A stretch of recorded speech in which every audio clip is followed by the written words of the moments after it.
students, welcome back to the online class of AIS. I am Shormishta Das, your maths teacher. As you all know that we have already completed exercise 2A of polynomials. Today we are going to start with exercise 2B. So let's get started. First, we have to understand value of a polynomial.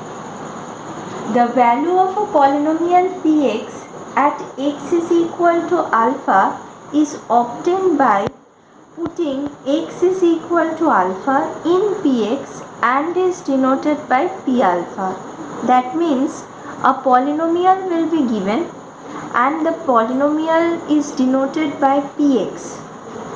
X is the variable and x is equal to alpha means all the variable x will be replaced by alpha.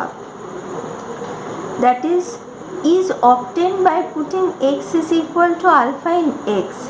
That means the polynomial px is having the variable x and x will be substituted by alpha.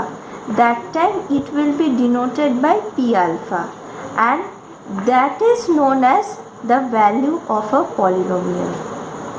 Next we come across zeros of a polynomial. Over here also a polynomial px will be given. That is why it's written let px be a polynomial. If p alpha equals to 0, that means again the variable x will be substituted by x is equal to alpha and we will be getting p alpha. So if p alpha equals to 0, then for that particular alpha it will be considered as a 0 of the polynomial.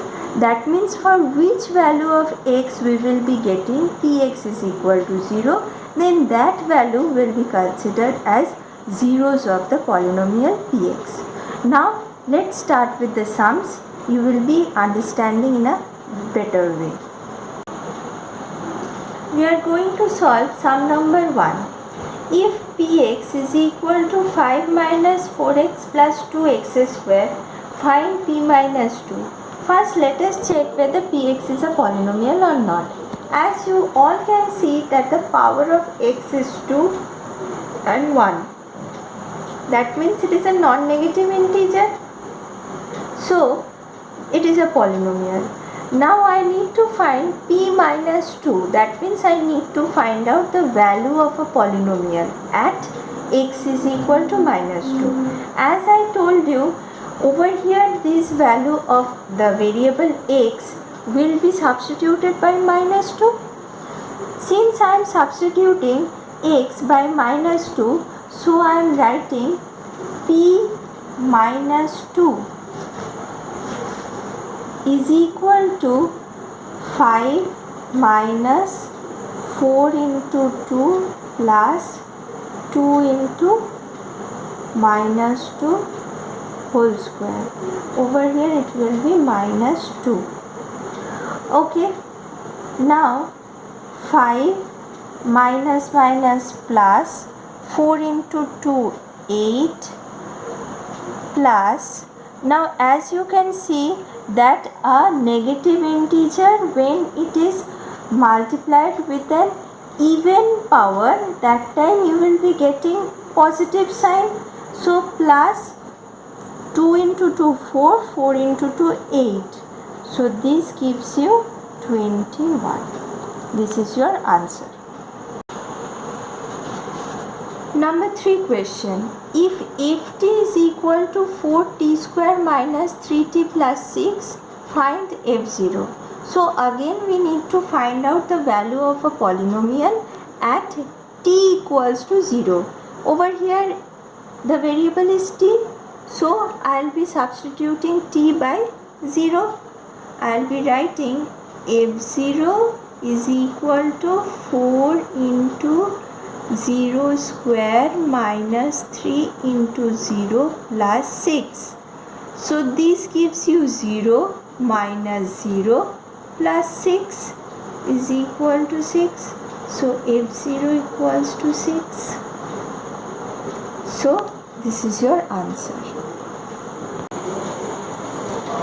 Now we are going to solve sum number 7 part 1. The question is, verify that 1 and 2 are the zeros of the polynomial px is equal to x square minus 3x plus 2.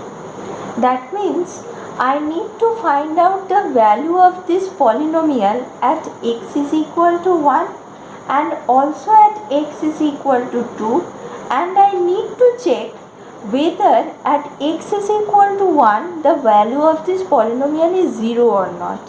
If at x is equal to 1 the value of this polynomial px is 0, then I can tell that 1 is the 0 of the polynomial. So p1 is equal to 1 square minus 3 into 1 plus 2. So this gives you 1 minus 3 plus 2. So p1 is equal to 2 plus 1 3 minus 3. p1 is equal to 0. Now I am going to check for p2. p2 is equal to 2 square minus 3 into 2 plus 2. So p2 is equal to 2 into 2, that is 4 minus 6 plus 2. So 4 plus 2 gives you 6 minus 6, p2 equals to 0. That means at x is equal to 1 the value of px is 0, and at x is equal to 2 the value of px is also 0. Therefore 1 and 2 are the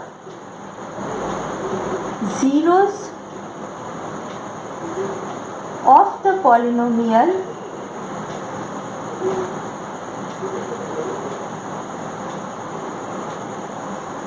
px is equal to x square minus 3x plus 2. This is your answer. Now we are going to solve sum number 8. Find the zero of the polynomial fx is equal to 3x plus 1. That means in order to find out the zero of the polynomial, what should I write? That fx is equal to 0, and I need to find out for which value of x this 3x plus 1 is coming 0. So I will be writing fx is equal to 3x plus 1 is equal to 0, implies 3x plus 1 equals to 0, implies x is equal to 3x is equal to minus 1. Since 1 is going from this side to that side, now x is equal to minus 1 by 3. So for minus 1 by 3 will be the zero of the polynomial. So this is your answer. Now we are going to solve 8 part 5. Here the polynomial is gx is equal to 5 minus 4x. So again I need to write down 5 minus 4x equals to 0.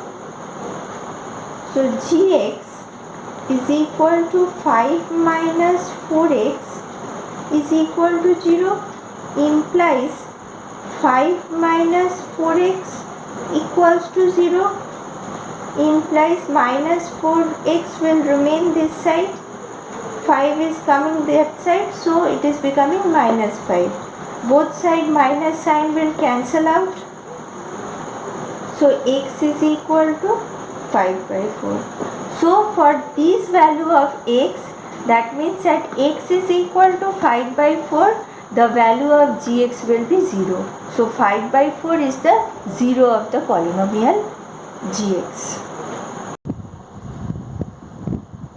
Here we come to the end of the exercise 2b.